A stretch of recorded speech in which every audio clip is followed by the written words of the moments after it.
Welcome to another episode of Crash Chords Autographs. I, of course, am Matt, a.k.a. Stormageddon. And before we get into this week's episode, of course, up top, I want to thank my patrons Rob, Frankie, Emily, Greg, and Case. If you would like to join my Patreon, you can go to patreon.com/Stormageddon.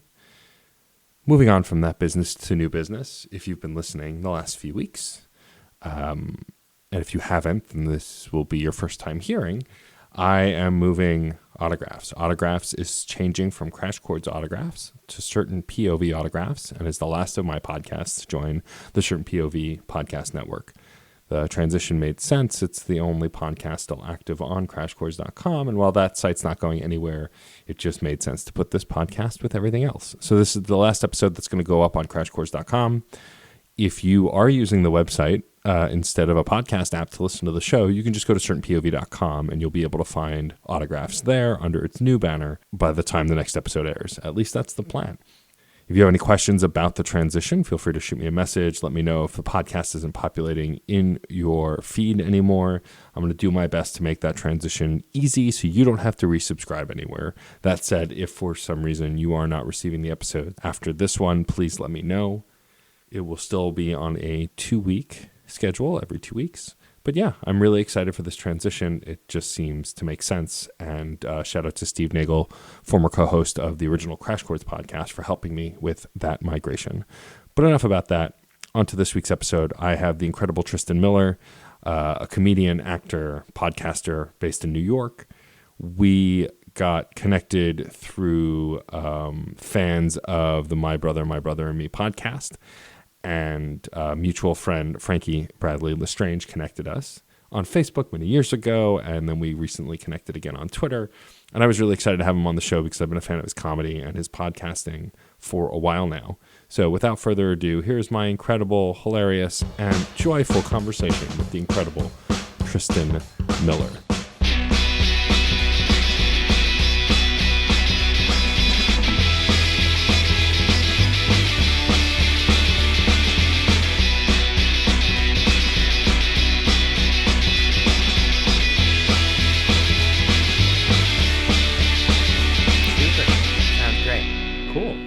Well, I'm really excited to have you on, Tristan. I am chatting with the incredible Tristan Miller, comedian, podcaster, man about the internet. Yeah. It's funny. We connected on Facebook many years ago, and then we followed each other on Twitter, but I have no idea where we connected. I don't remember. I feel like it must be through the podcasting space, but I can't even remember. I think, are you a member of the Bim Bambinos group? Oh, so I'm not, but my co-host on my Mass Effect podcast, Frankie, is. And that's how we connected. That's exactly it. 100%. That is exactly how. Friend of a friend or whatever. Friend of a friend. But that Bambino group has been really great for our podcast because it's just a ton of like-minded folks who just want to share each other's work. And it's just a really great thing. One of the few great things to come out of Facebook as far as I'm concerned. Yeah. Certainly within the last few years. Yes. 100. I do miss doing Flare. I was thinking about that earlier today. Oh my God, I forgot about Flare. Yeah, I was like, I really miss having a bunch of terrible fake pinback buttons, dude. I think that you can still find it. My friend Chelsea, she poked me. Oh my God. To see if the feature is still there, and it is. And I was scrolling through, and I'm like, the last time was I don't know, 2017, and I'm like, that's still too recent. Yeah, that's definitely too recent. I forgot that existed. Man, poking. God, that was a bad idea for Facebook. Especially, I'm sure, for mostly women on the platform, if I had to guess. Yeah, unsolicited virtual touching. And then the sheep throwing, Yeah, Yeah, it just was okay. It was really fun and weird, and then it just slowly. Oh, gosh. That's all I'm going to say about that is, oh boy, heck, wow. But I am really excited to have you on. I've been checking out all of your stuff. I love your comedy, and specifically what I love about your comedy is that, at least in recent years, your focus has been on your own your own things that you've been going through, your own bipolar disorder, your own depression, and as someone who suffers from depression and is probably undiagnosed bipolar, who the hell knows at this point? Yeah. I think if you have more than one podcast, you have bipolar disorder. That's in the DSM. Right, exactly. I host 4 podcasts and I produce 8. So yeah, I think. My gosh. I think I'm there. But what I love about your comedy is that it comes from a really personal place, and I can tell as someone who's experienced the things you're talking about. And like, so to start with that and with your comedy, was that always like, I need to find a way to cope besides help and medication, and comedy is how I cope. I want to talk about this stuff. Like, how did you come to the decision to focus in on talking about things that you were going through that are so personal? Yeah. So basically what had happened was I got a diagnosis, and then I was like, I need to make this palatable for people when I talk about it, because people really, really clam up when you go, I'm mentally ill, and they're like, oh, get out of my home. What are you doing here? And I really wanted to be able to make it easy to talk about and kind of work through some things. At the time, I wasn't even in therapy or doing medication. I just got the diagnosis. The medication is really recent, to be honest. That took me trying everything else. Sure. And then going, okay, well, fine, I'll cop to it, and I'll be part of Big Pharma, I suppose. But yeah, it was really just trying to, as you said, you really keyed in on it. I was working through it, and it was also trying to make it more palatable for other people. And also, like, if you can make something funny, like, it takes a lot of power away from it. And the response has been so wonderful. I remember a friend of mine, I do this line of, like, it's difficult having anxiety and depression at the same time, because on the one hand, you have depression that goes, I want to die. And on the other hand, you have anxiety that goes, but what if you do? And my friend came to me and he was like, I was feeling really, like, deeply suicidal. And then I remembered that joke and it made me laugh, and I kind of, like, cut off the source. And I was like, that's amazing. Wonderful. I'm glad you thought it was funny. But yeah. And then, of course, I was like, are you good now? And he's like, yeah. Sure. But yeah, that's been, the response has been so heartwarming, but it was absolutely self-focused for a while. Sure. Like, I mean, but that line is one of my favorites in the whole bit, and because it's really true. Like, depression and anxiety can coexist in a way that makes you, like, fight between the urge to want to die and then worry about dying, especially I feel like now in a pandemic, the urge to, like, every time you cough, to panic. Mm-hmm. Oh, do I have COVID now? Am I going to die? Yeah, like, that whole thing. It's like suffering with depression and anxiety is bad enough, and then in a pandemic, it's like, oh, this is worse. Okay, I understand. At the beginning, I was like, haha, I was right. This level of anxiety I've been feeling is like, oh, can I swear? Yes. It's like, oh, you motherfuckers, you have no idea. See, I've been preparing this for years. I knew something was wrong. I saw this coming since I was 13 years old, man. I sensed it. Yeah. You guys don't know shit about shit. Felt very good to be vindicated. And then, like, slowly it was like, oh, even I'm exhausted. And yeah. It's like, oh no, now what? Now what do we do? How do we get through this? I, as an adult, have wavered on certain comedians learning the source of their comedy, their political views, and all this different stuff. This idea that comedy evolves as you evolve and as you change. Growing up, did you have any favorite comedians, and are any of them still your favorite comedian now? Yes, I did, and they are. That's amazing.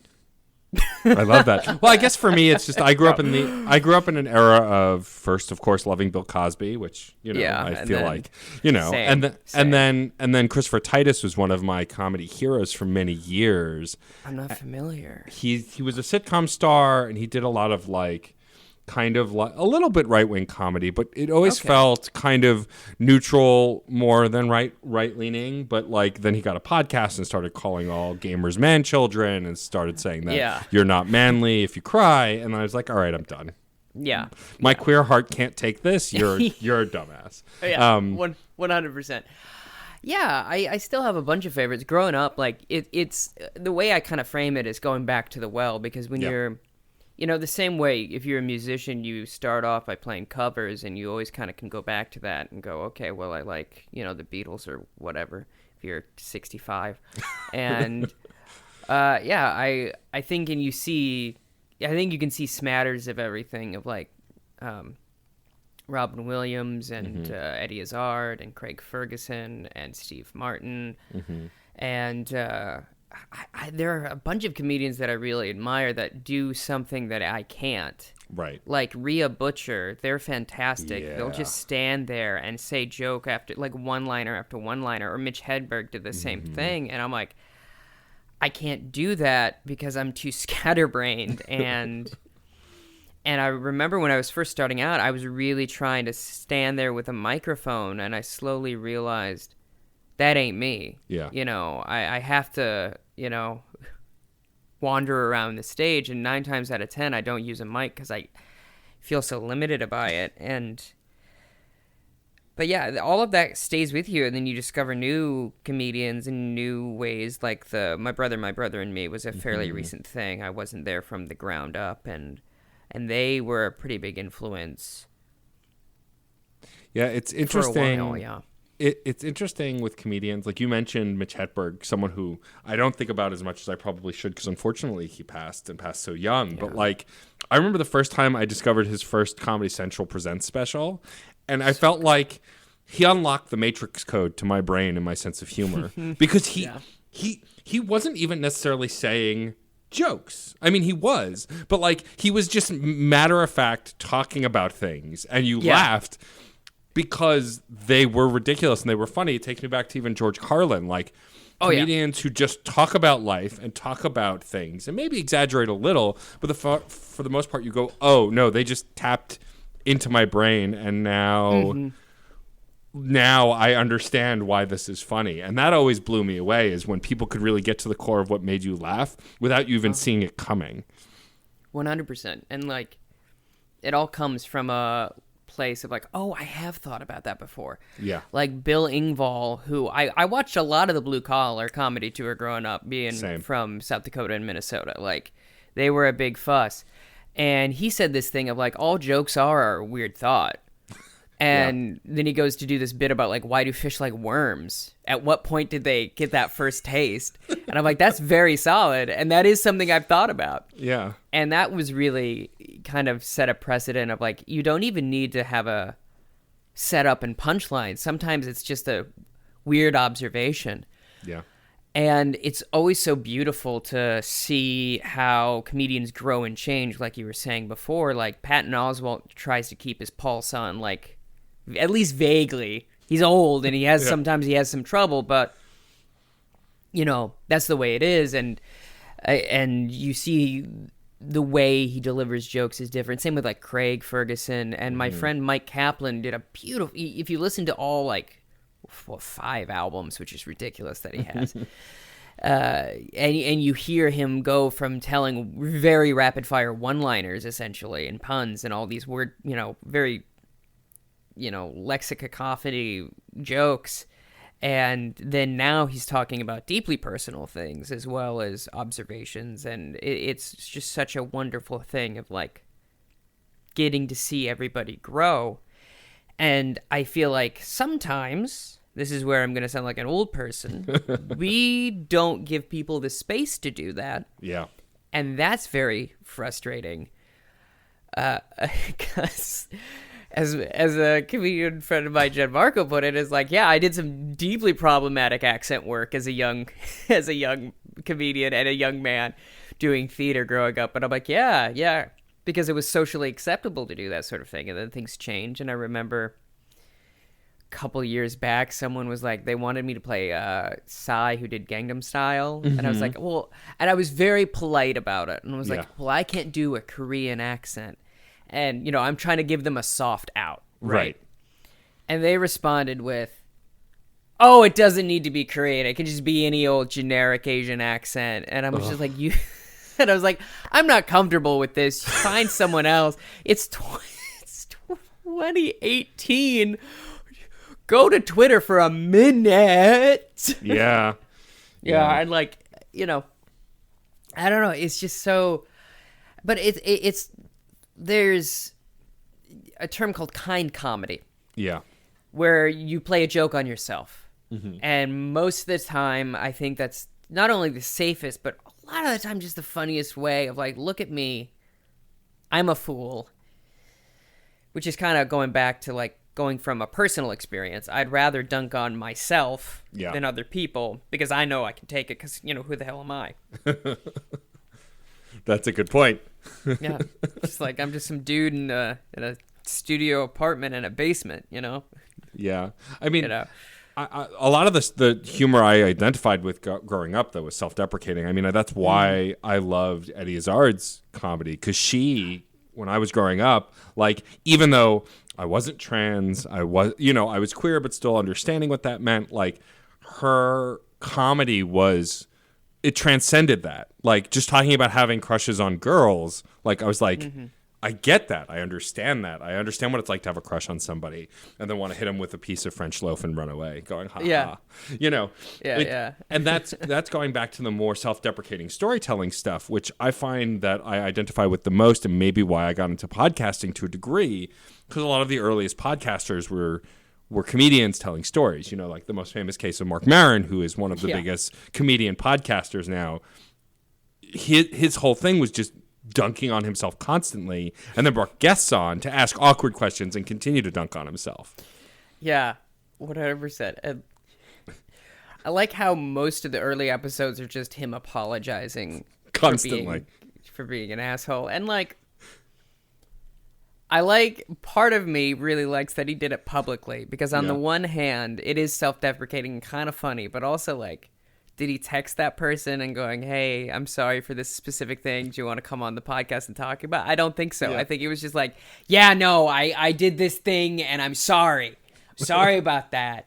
There's a really funny moment when he had Kamal Nanjiani on where there's an episode of his show with a proxy for Kamal. Yeah. And he offered the role to Kamal. And he was like, that was my way of apologizing, of trying to like get you, like, we're good, right? Because, I'm trying to help you out. And he's like, Kamal was like, I'm not interested in playing this version because, like, why would I want to associate with you? Because you were so cruel to me. I don't know. It's very interesting. Yeah. He was actually pretty influential at the beginning, too, because he talks about, like, being really neurotic and that sort of thing. I think, though, there's a danger in being self-deprecating when people don't understand, essentially, you're being sarcastic. Right. You're using irony, and then eventually, sometimes you assimilate that into your own mental health, and that can be hard. Yeah. And I think people really need to be cognizant of that when they're making self-deprecating jokes. Although it's still good, and it's good to make sure that you're not getting too ahead of yourself, For sure. I think that, for me at least personally, self-deprecation's helped in the fact that, like, I feel like I would have an unchecked ego, especially as a cis white man who is straight presenting, like, if I give me half the confidence of a straight white man, and I will live through the world. Like, it's just, And so, like, I think that the fact that I have I have a brother who I love very much who has no anxiety, as far as I can tell, never is anxious, and like is always confident, which is great for him, and I'm glad. But like, his kids are old enough now that one of them does have that kind of anxiety and is struggling with their own queer identity. And like, he's absolutely supportive and absolutely loves them, but does not understand it at all, because he just like, and it never occurred to me, but yeah, how do you explain anxiety or depression to someone who has never felt it, right? Because it's foreign. It's absolutely impossible to explain, other than, I think, the metaphor of a personal rain cloud that's on you all the time. Like, I don't know how you tell someone, this thing I'm feeling, you have never felt it, but here's what it feels like. Like, it feels like you're going to die all the time. That's essentially what it feels like. Yeah, 100%. I mean, like, you can try. I think everyone has felt some anxiety Right. at some point and some depression at some point, and that's why those two are the easiest to explain. And they're called the common cold of mental illness, which is, great, because it's supportive, but it also means that it's very common and there's no cure. Right. Which stinks. Yes. It's just a huge bummer. But I think, I've explained, like, have you ever had, like, 4 cups of coffee in a row? And that level of energy of, like, a certain point where you're, like, shaking and you're kind of twitchy, there's that. And then, like, I think there's a lot of misconceptions. It's just, like, surrounding depression specifically, because it ain't being sad. No, it's more complicated than that. Yeah. If anything, it's more, like, lethargic. It feels like you're being lazy. And then, it's like you ever have a day where you just don't want to do anything. I think everyone's had that, where you're just, like, not in the mood for life, which is basically what depression is like. I see this salmon fillet you've presented in front of me, but I was really hoping for a McDonald's cheeseburger. I was really hoping for something that's not good for me. Right. I want to just be unhappy, miserable, and unhealthy all the time. Yeah, I remember talking to a friend about, because I don't drink. I gave up drinking many years ago. Congrats. Thank you. And, but I still drink coffie like an addict. So I have that. But, like, I remember explaining. That never goes away. No, never. That's my one. Like, I always say to my partner, like, that's my one vice. I'm going to drink coffee. I don't care if it upsets my stomach on certain days. Like, this is my one vice. I'm keeping it. But I remember talking. I have a bit where I say that too. And it's like, because it's like I have sugar and I have caffeine, and that's it, man. And, like, you gotta, and I've tried giving up both. And at a certain point, I'm like, who gives a fuck? Yeah. Like, if it makes you happy and it's not hurting, like, yeah. But you were saying, I'm sorry. No, it's okay. I was talking to a friend who also gave up drinking about what their vices are during the start of the pandemic. And, like, it was very freeing to talk about these ridiculous things that we were consuming just to feel better. Like, mine was, there was a point in the early part of the pandemic where I was eating a pint of Talenti pistachio ice cream every night for weeks. And, like, of course it's not good for me, and I'm lactose intolerant and there's so much sugar, but I didn't care. Like, and, like, it was my equivalent of having a glass of wine every night, or, a couple of beers every night, because while I was eating that ice cream, I felt better. I didn't feel depressed. I was usually watching something on TV or on Hulu. Like, and it made me think more about the kinds of things that I do in life to stave that off. And I realized recently, being a workaholic and doing a million podcasts is part of it. You also yourself are a man with many podcasts and who works on many stuff online. I was curious, though, before the podcasting, talking a little bit about your affirmations that you do on YouTube and you put them on Facebook, and these conversations to the camera and to the viewer. Just kind of, like, some of them are funny. Some of them are just you being you. And, like, what was the idea behind that? Was that for you to kind of just be able to share in hopes to have a conversation? Like, where did the origins of wanting to do those little, like, check-ins come from? So I used to just post text of it before work. And a lot of that, I realized recently that having a 9-to-5 in something I didn't particularly, like, wasn't related to my career, was causing me a significant amount of anxiety, because it's hard to do a job well when you're kind of like, I don't want to do it. Right. What is this? And I had a job at a preschool, and it was so fulfilling in a very specific way. But also I was like, this isn't what I'm meant for unless it's my own kid, you know? And even then we'll see. But I would do these text things before work, and a lot of it was the secret to doing those and doing those well is like, this is something I need to hear today. Yeah. I'm saying it to somebody else because I need to hear it, and you get a conversation that way, which is half of therapy, I feel like. Yeah, for sure. The therapist going, have you ever considered this, and them thinking about their own life, but that's fine, because no one can stop that. But then I did a Twitter poll, and I was like, do you guys even like this? basically. And they're like, yeah. And I was like, what if I did it in a different way? And they're like, oh, there was some response to that. And then also a huge influence on me recently is David Lynch. And he does a weather report. Yeah. He's like, good morning. It's January 18, 2021. And it's Monday. And that kind of got that idea in my head. And I was like, I don't want to exactly do it. But like when I found out he did it a few years ago when he had davidlynch.com. And then he brought it back. And it's been so wonderful seeing this just absolute dinosaur become a YouTube sensation.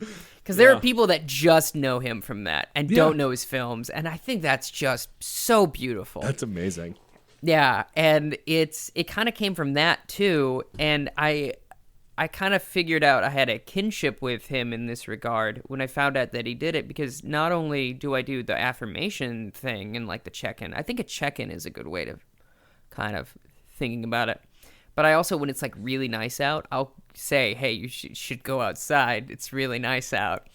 So there was this two kind of, it's a double whammy, and that's where the video aspect came from. And it also was something specifically during the pandemic to keep track of what day it was. Yeah. To check in with everybody and to make sure that like people are okay, and kind of giving a space where they can think about something positive first thing in the morning. Because Lord knows that you wake up and you check the news and you're just like, oh, criminy. Oh, gosh, what are we doing here? Specifically, like, last year, it was just one thing after another, and like, ugh. And so it was like, specifically on Facebook, I feel like people really appreciate it. I'm like, that gets the most interaction because it's a bunch of like relatives and stuff, and they like seeing my face and knowing that I'm okay. And that was another thing of like, New York got hit hard. Yeah. At the beginning, really hard. And so kind of letting people know of like, I'm okay. I haven't attempted to kill myself or somebody else. And, despite being stuck at home and whatnot, and I'm doing at least okay. Right. I think there was a lot of reasons, and it's also I got a camera at the early beginning because like that money was coming in, and I was like, this is an investment for later. And I was like, oh, in 3 months when they figure this out, I'll get to do a bunch of sketches with my friends. Cut to almost a year later. Yeah. And I did. I shot one over this weekend finally, and we were pretty safe about it. I have to schedule a test just to make sure. Yep. But it was one of those things of like, well, I got this thing, I got to use it every day, because otherwise, like, what the heck why did I do this? But it was an investment, and it was great, and I'm excited that I'm hopeful for this next year and doing more art. But yeah, it was a lot of reasons. Yeah, I mean, I think that, I got the sense of it once I started seeing them on Twitter. Like, it just, there was a kinship in the way you were kind of like, some mornings you're just like, hi, I'm here.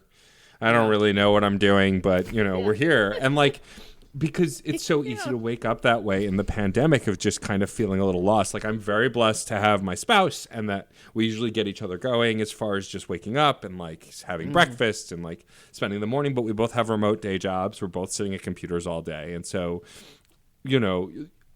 like, it's funny you mention New York getting hit hard, and it reminds me that like 2 years ago, this interview would be happening at my dining room table, and we'd be in person because we're both in New York. But the reality is, because of COVID and everything else, it's like we can't do that.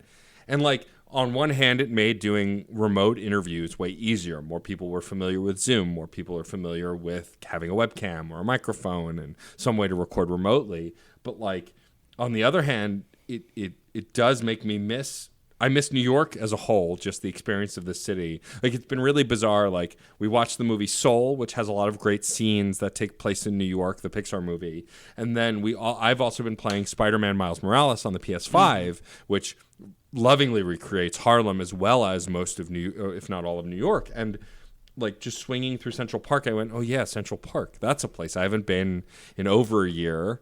Like, it's easy to take the city for granted a little bit. It feels isolating. And so being able to see you every so often on my Twitter feed, just going, hey, I'm here. We're here. Here's what I'm doing. Here's what I'm working on. Like, there was a kinship to that, and I appreciate it.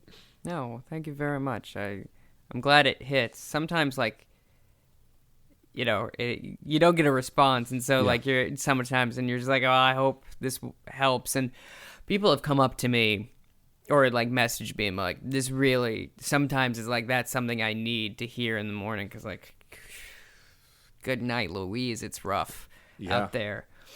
But yeah, I'm glad it works, and I hear you. And I also, like, I felt like I wasn't taking advantage of New York enough, like in 2019. And I really at the beginning of that year was like, well, if I'm gonna stay here, if I'm gonna pay this rent, I'm going to go to shows, I'm going to hang out in the city, and then, like, getting that all taken away was kind of rough. And, like, the old place I was living in Ridgewood, and I was a couple of blocks from the public library, and even having that taken away, because what I would do is, on the way home from work, I would swing by and see if there's anything I wanted there.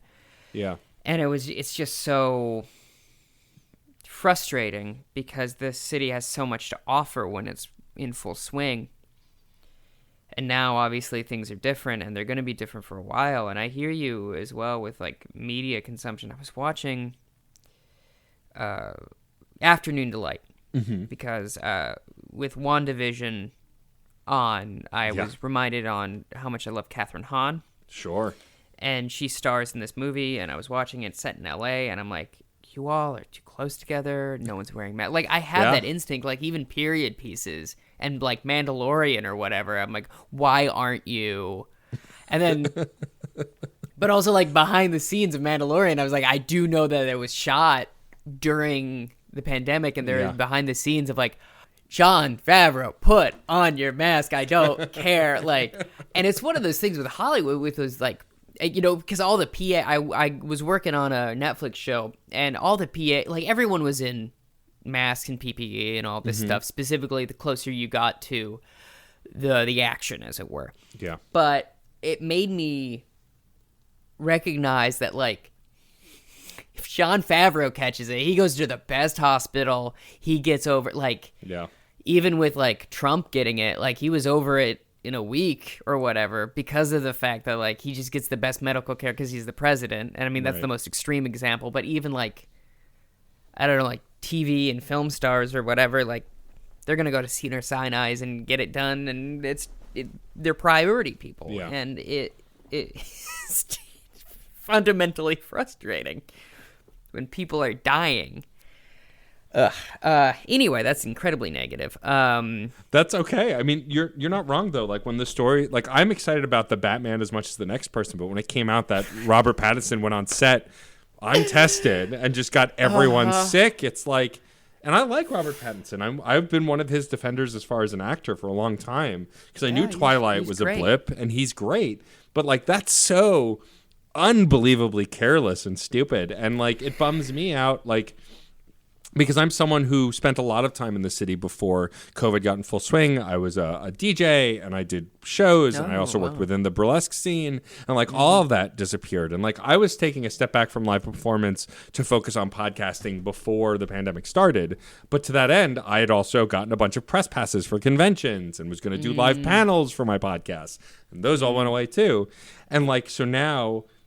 And, like, I was frustrated in the beginning, but now I'm at a point where I've lost a few friends, and, like, I've lost, I know people. I'm sorry to hear that. It's frustrating, and it's sad, and, like, family members who have struggled or been in the hospital, and, like, it's just, I've gone beyond the frustration, and now I'm just angry all the time when I don't see a mask, when I see people too close together. And, like, Hollywood is one thing, and I know that they're trying to get things going, but, like, it's the average people. When I have to drive to a doctor's appointment because I have to see the doctor, and I'm wearing a mask and I've got everything with me, and then I see people walking on the street right next to each other without masks on.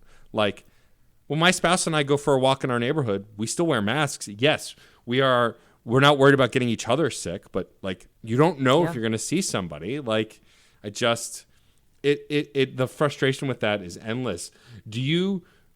Here's a question. As a comedian, are you still too close to this experience, since we're still in it, to find anything funny about it? Do you think that it's a natural reflex to still find the jokes within this horrible nightmare hellscape we're living in? This sucks that I'm going to say this. I think it's hacky to talk about it because everyone's doing it. And it's one of those things of like, going back to like influences in Craig Ferguson, his last hour, he was like, I want to go an entire hour and a half without talking about politics, without anything, because people go to comedy to forget. Yeah. And for me, I think it's appropriate. You can make a joke about anything. It just has to be well crafted and it has to be well thought out and like sensitive to whatever you're talking about. However, it's more important, I think, to not be thinking about it at a certain point, like, just because you're not meant to have all this information. That's the thing about this is the thing about the internet. It's like, we were never, as human beings, we were never meant to know what was going on in Russia. We were never meant to know what was going on in China or New Zealand or whatever, unless it was like really newsworthy or what have you. However, like, we're here now and it's too much information and we're all anxious because of it. And, you see this in like Gen Zers, their suicide rates are through the roof and their diagnoses are like higher than ever before. And it's also because, we're catching these things earlier because we're talking about, which is great. But also like attention spans are down because we're trying to adapt. And that's why I think millennials have a lot of anxiety of like, we're in that middle zone of like, we're trying to adapt and we're not trying. But going back to your question, you try and find it funny. Like, when the coup happened, I was like, I bet we were going to get a great Green Day album out of this, Something that's funny to us and like to anyone who's younger or older than us, they're like the younger than us, they're like, that classic rock band? I don't understand. And like, and the folks that are older than us are like, ugh, Green Day, they suck. Pop punk, who cares? Like, it's a very specific our genre. Like, I love talking about bands. Like, it's funny. I got excited on the internet talking about music recently about a band called Eve 6, who I've loved since the early 90s. They were alt rock around the same time as Matchbox 20 and Third Eye Blind, and they're putting out a new record. And they're like on and off. The band just kind of does solo projects or whatever. And like, I remember sharing it online, and like, I had a friend of mine who's probably in their early to mid 20s who was just like, who's Eve 6? I don't know who they are. And I'm like, and they're not even the most famous band, but it was just like, one of my favorite bands. You don't know who they are. How old are you? Like, yeah. I fully understand. I mean, like, I was talking to someone who was like, I don't want to watch movies that are in black and white. And I was like, well, you're missing out on Clerks, which is fine. Yeah. But that probably hasn't aged well. That's fine. No. Oh, I did a podcast, and I was very polite about it. The second one, my gosh, is aged like milk. Oh, yeah, I imagine. I just remembering how Randall was handled, like only barely remembering it. I'm like, this is definitely... Yeah, there's a fair amount of slurs. There's a fair amount of, like, not only has it not aged politically in the social stratosphere, talking about Lord of the Rings or Star Wars in that way has gone out of vogue. Yeah. Well, because being angry about property and putting down other people because they don't see how you see, like, I mean, that's the internet, right? We're all doing that all the time. It's not special. No, yeah. I mean, it's one of the reasons why when I'm a fan of something, I try, God, I work very barely adjacent to the games industry because I have 2 video game podcasts. And like, when everything with Cyberpunk came up, it's like, yes, this company is doing terrible things and saying terrible shit. But like, the average person who buys 1 game a year, they don't know that CD Projekt Red is transphobic. They don't like. They probably didn't pay attention to that. They saw the pretty graphics and went, "I want this game." Like but to the same fact, like I love Star Wars. I've always loved Star Wars. I loved the newest season of The Mandalorian. I've loved all of it. Like, but not all of it is good. But like to say I like this movie but not that movie, it's just you have to like write a dissertation on why you don't like it, and then someone else is just going to ignore it and go, yeah, but you're wrong because of this. Like, I made the mistake of saying how much I love Boba Fett, and someone went, why? He doesn't do anything in the movies. I was like, okay, fine. Like, but have you seen him? He looks great. He looks great for his age. He looks so cool. I was obsessed with Boba Fett growing up, and then like I recently got back into Star Wars. For a while, I was like, I'm, because I'm disgruntled with Disney, and because totally makes sense. You're an adult, and you go, oh, I see the seams now. I see why they're putting these two actors in Rogue One. It's because they're famous in China and they want that Chinese money, stuff like that, which is fine because they're a business, but it makes you a little grumpy. But I watched that for the latest season of Mandalorian, and I was like, oh, this is so fucking cool.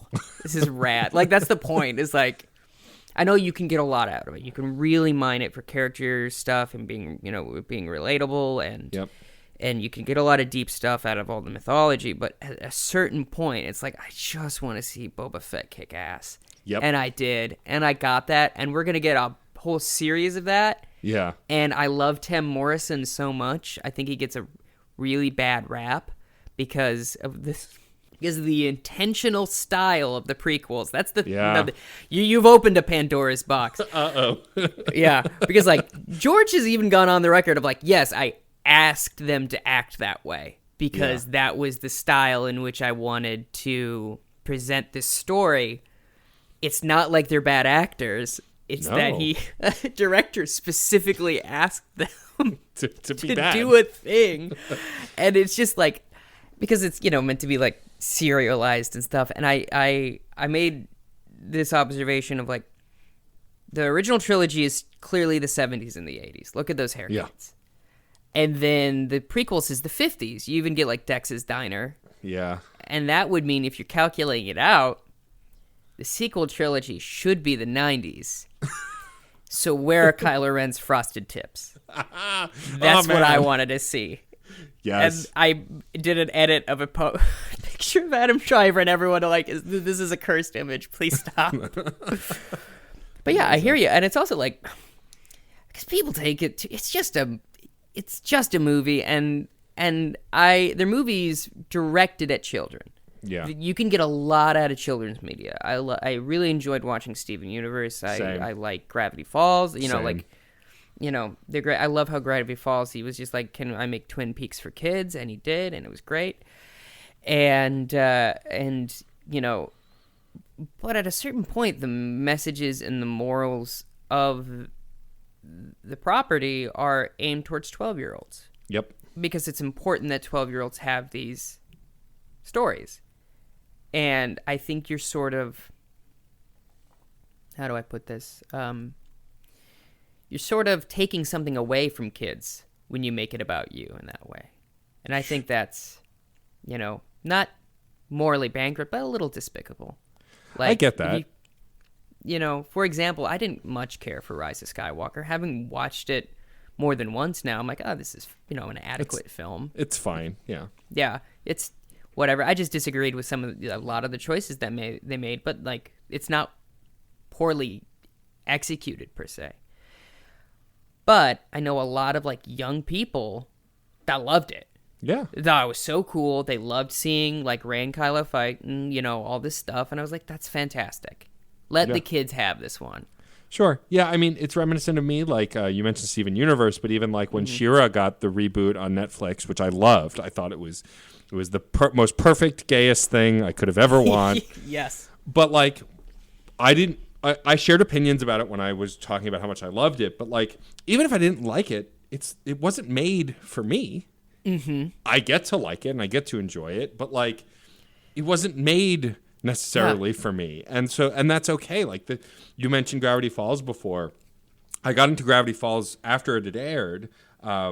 Previous guest of the show, Jason Ritter, who's a friend of mine, like, we, in passing, when I saw him at a live event, was like, oh, yeah, I did this thing, Gravity Falls. You should check it out. I know you like sci-fi. And I fell in love with it because it is absolutely for kids, 100%. But there is so much there for adults to enjoy and dig in on. Yeah. Like, and I love that kind of stuff. But I always remember when I am engaging with media like that, like Steven Universe was made for me, but wasn't made for me. It was made for young kids to give them an open door to the queer experience and to learn about queerness in a way that's not preaching at you. And is these characters, these people are who they are. But I found, of course, myself in that in places and loved it. And I just don't think enough people who consume media give enough space for that. But again, it goes back to what you were saying before. We have access on a level we never had before. Like, I remember growing up, I had one video game, maybe a year, maybe every couple, 6 months. And I played that one game over and over again until I got a new game. And then I played that game over and over again until I got a new game. Now, I'm lucky if I replay anything. I'm playing the newest game where I found a thing that I want. It's just the same thing with movies. Like, I try and see as many movies as I can or TV shows as I can. But, like, I'm only watching The West Wing for the first time now because I never had time to watch it, or I never prioritized watching it. But my spouse are watching it now, and it's great. It's a nice fantasy land to live in. That's not the current political climate at all. But like media, it's just, there's too much of it. And like I was someone who also, now with the pandemic, I listened to so many podcasts on my commute and when I was at work or sitting at a desk. And now it's like I'll listen to a podcast when I do the dishes or when I'm doing the laundry or whatever. But like, there's no commute, there's no travel, and so all of that stuff I just feel like there's no time for. Have you? I assume you were doing plenty of live shows when we could do that thing, and now there's less of that. Do you have any plans in 2021 to try and do live comedy over, like, remotely? Do you have plans on recording anything? Like, what is your game plan for comedy in 2021 now that we know the pandemic's not just going to be a couple of months and disappear? Yeah, 100%. I have recently, with the new year starting, I was like, okay, well, it looks like we're going to be in this for a minute. We're going to still be doing this, even with the vaccine rolling out. It's going to take probably the whole year to get everyone vaccinated. And unfortunately, with these new strains, like, well, we'll see. I literally had the thought, I think this morning, I was like, I think this might be it for humanity. And if that's the case, that's the case. Except for New Zealand. Yeah, they're doing fine. Yeah. The minute I can move there, I'm gone. I don't care. I'll abandon all hopes of, a cinematic career in Hollywood or New York. I'd rather just be a hermit and farm sheep, be a shepherd, and just fine. But anyway, do it. So I've kind of pivoted more to online content with this new year because I figured we're going to be sitting in it for a minute. I have a weekly humor column, which is also something I wanted to do since I was a kid. I was really, growing up, I love Dave Barry, who is a humorist and author who lives in Miami, Florida, and he has so many wonderful stories about how truly insane that city and that state is.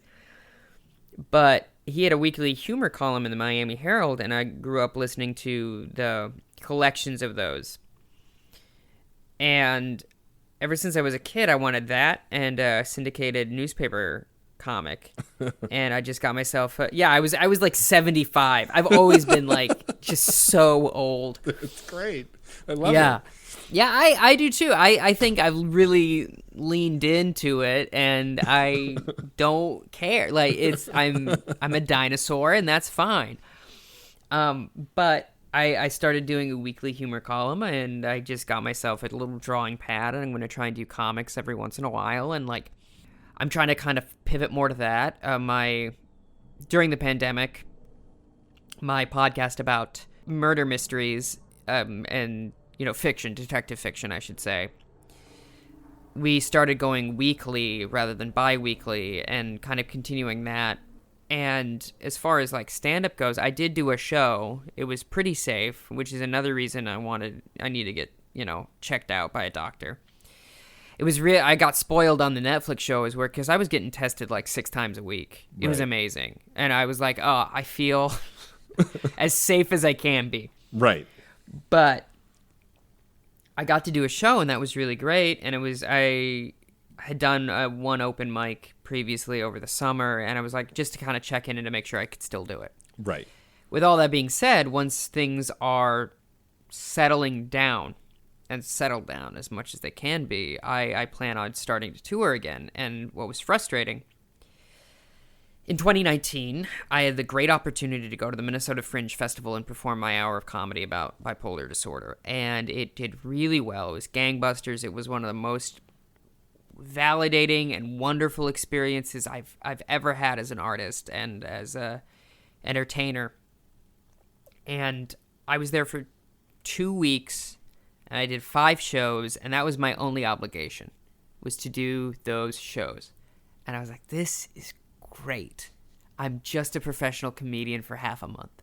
That's fantastic. This is amazing. What it feels like. Yeah, it felt so good. And then I did it up in Connecticut, and I was planning a tour in 2020. I started reaching out to venues, and then obviously what happened. And I, at the beginning, had started to get more acting work, and I started, like, everything. It felt like something was happening. Mm-hmm. And then it was all taken away, and that was very frustrating. A lot of things have left my life over the last year, and it's been very difficult to adjust to. However, going back to your actual question, my plan is to, once things have settled down, to tour more and hopefully go back to my hometown and record the hour as a special and be able to sell that, hopefully to, like, I'm sure I can get it on Amazon or whatever, but because I have a couple of friends that have done that, and I can just ask them how they managed that, which is great. It's fantastic to get, that opportunity. But I really want to focus on that and really try to get that out, because there was a bunch of folks that had an hour that they had recorded. My friend Jen Walker recorded an hour or so during the pandemic, the very small crowd. And it was one of those things of just like, okay, well, you can do it then. And then also, like, man, if I had an album to hawk, right, I would have had some income, like a little bit more income than I had. But yeah, I'm trying to pivot more to online content, because that's the other thing as well, is like, that's going to be there for a minute, regardless of the current climate of the global health crisis. We're still going to be online after this, probably less so, hopefully. Hopefully. I think. Wait, you mean I can go outside now? Yeah, what's outside? Oh my God. I was watching the newest Star Trek Discovery, this newest season of Star Trek Discovery. And for those who haven't watched it, there's an area where towards the finale, I don't want to give too much away, but there's a character who's never been outside. He grew up in a simulation on a ship. Oh. And they keep referring to, well, I'm scared of the outside. And I'm like, boyo, you and me both. Yeah. I relate. Why am I suddenly crying? I don't understand. Tristan, this has been a delight. I'm so glad that we connected over the internet. I'm hoping we'll connect more in the coming years. Yeah. I'm hoping to someday get to see you live or see you virtually live. I would love that. But before we wrap up, I wanted to ask if you could give advice, especially in the pandemic now, to people, maybe not about being a comedian, but just the kinds of things that help you get by on day to day, like help you get through. Like, do you have any advice on things that one could do that maybe they don't know to just get through what we're all experiencing right now? Reaching out to people is very important. That benefits everybody. And I was listening to NPR, and to prove that I'm a liberal. But they had this expert on about, mental health during the pandemic, and it's better to call people than to go on Zoom. Yeah. Because you get this uncanny valley of this almost feels like it's, quote unquote real, but it's not. Whereas if you call someone on the phone, that's kind of a normal thing to do.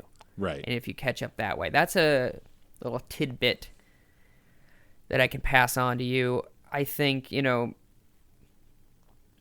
corny as it is, meditation has really helped me, and giving yourself space to feel what you're feeling. Going back to the whole depression thing, I think the best thing you can do, as long as it's not going to hurt you, is when you're depressed, let yourself feel that. I have a habit of going, well, I can't be depressed. I have these things to do. I don't want to be depressed. It's a terrible feeling for me. It's just, gosh, it's just the worst.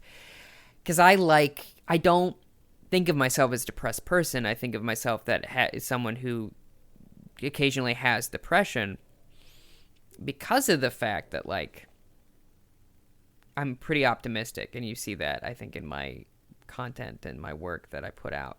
But anyway, if you let yourself feel, like, if you really let yourself be depressed for, like, a day, generally it'll, like, pass like a kidney stone. You know what I mean? You know, then you won't have to deal with it in the next week or whatever. Obviously, you want to try to not get to that place. But if you do, it's okay. And a lot of people are feeling it. A lot of people who have never, going back to what you're saying, never experienced depression are feeling it for the first time because, you know, specifically during the winter, you're not getting a lot of sunlight. You're trapped indoors. You don't know what to do. You're just sitting there watching TV. Or you're like, if you have kids, you're incredibly stressed because they're going to school and you're trying to be a good parent, but also you're making your 2-year-old stay inside and they don't fully understand it. And they're going to have some sort of post-traumatic stress from this. Everyone is. And it's okay. You can just sit and feel shitty. Yeah. And that's fine. Everyone has that. And just let yourself feel that way. Another thing, if you have, going back to rewatching stuff, if you have a favorite piece of media that makes you happy, just watch it. Yeah. Don't think about, like, oh gosh, I need to be watching this new thing and, you know, consume. Because if you like, I've rewatched Twin Peaks like 3 times during this whole thing, and that's a long fucking show, man. It's too long. They should have stopped at a certain point, and I think if you watch the show, you know exactly what point they should have stopped at. But, you know, it makes me happy. I love that world. Or, like, you know, I just finished all of Star Wars Rebels, and I had no interest at the beginning, and then it really hooked me. Because, you know, once again, it's children's media, so I'm like, well, okay, this kid's like, what, Aladdin? What is this going, you know? He's stealing fruit. This is lame. But that really helped me get through, like, a difficult week. And don't be ashamed of coping healthily with this thing. Don't, like, go out and start drinking again or whatever. Because that's not gonna... Being sober is the best decision I ever made in my life, and that's enough. I encourage you, as hard as it is, just cut it out slowly, and it only makes you more miserable in the long run, and it makes you. The great thing about getting sober is you lose weight and you feel better, whereas if you quit smoking or whatever, you gain weight and you feel angry. So, you know, but that, I don't know, just. Try to exercise. I don't know. I'm not a fucking doctor. I appreciate you sharing what you're going through. I think that at the end of the day, we're just trying to get through this together. And I think companionship is, I mean, while I have less time to listen to podcasts, I listen to a lot of podcasts also because I have friends who make shows. And it's like, it's kind of like hanging out with your friends, you know, while they're just bullshitting about something. And I'm super 100%. thankful for that. I was just going to recommend a podcast. It's called Freedom. It's Lauren Lapkus, Paul F. Tompkins, and Scott Aukerman. And it's just them interrupting each other and being funny. That's a triad that I love. So that's good. That's a good recommendation. So good. It's the funniest podcast I've ever heard in my life. And I'll respond to what they're saying. It's at that point of it feels like we're all hanging out, and, like, what's disturbing is I'll accidentally say out loud a joke that Scott has just said or Paul has just said. Rarely Lauren. Lauren and I don't work the same way, which is fine.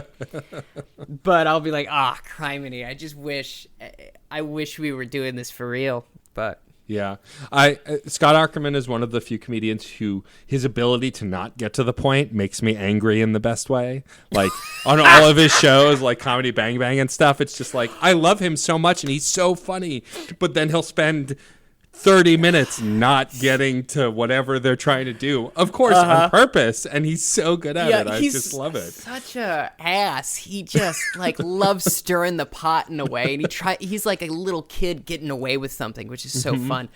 I first heard Comedy Bang Bang not knowing it was a comedy podcast, just thinking it was an interview podcast, and I was listening to an episode with Pat and Oswalt, and they do the interview at the beginning, and then this character, I was like, what the fuck fuck is happening? And it was so good. It was so funny. Anyway. Well, Tristan, this has been great. Thank you so much for taking the time on the show. Before I have you do our sign-off, why don't you tell folks where they can find you and what you do on the internet? Well, I have 2 podcasts. The aforementioned one where we review mystery media is a comedy podcast. That's called Amateur Detective Club. Comes out every Monday. I also have a podcast called Positive and Negative, which is an interview podcast about mental health and the arts and how they're related. I haven't put episodes out for a very long time because I was working a full-time job for a bit, and it's kind of arduous editing as much as I do with those interviews. And also, something you were saying earlier, I realized the real benefit I was having people come over and talking to them. And it's just not the same. And I don't know, it ain't the same, and I miss making coffee for someone and sitting down and having a good chat about why we are having a hard time. So I do those things. I do the affirmations, as you have brought up in the podcast, and I have some sketches and stuff on my YouTube channel, and that's, I think, YouTube/Tristan J. Miller. My website is tristanjmiller.com and tristanjmiller1 on Twitter. The brand is strong across the board. Because you gotta be easy to find. You gotta get that good SEO. Gotta have that SEO. Well, again, thank you so much for taking the time. You're welcome. This was great. We have a saying on the show, which is music is life and life is good. It's born out of my old music show. It's this idea that as long as you're crafting and creating or doing something that fulfills you, as shitty as life gets, it's still going to be sort of okay. So if you could just sign us off by saying music is life and life is good, we will close out the show. Music is life. Life is good. That's it for this episode of Crash Chords Autographs. Our theme music is by Michael Kill. Our logo was designed by Case Aiken and Joey Amons. If you like the show, please rate and review it wherever you get your podcasts. It's a great way to help us reach more listeners. Questions, comments, or guest recommendations? Email matt.storm@crashchords.com or hit us up on Twitter at crashchordsweb. Thank you so much for listening. Hey everyone, I'm Abu. And I'm Leo. And we're here to tell you about Gom Jabbar, our brand new podcast all about Dune. Gom Jabbar is your guide to Frank Herbert's massive sci-fi universe.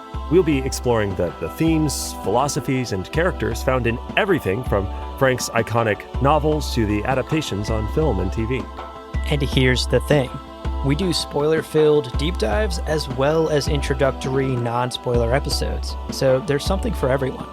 You know, look, Dune is complicated. There are crazy words like mentats, like Tleilaxu, and of course, Gom Jabbar.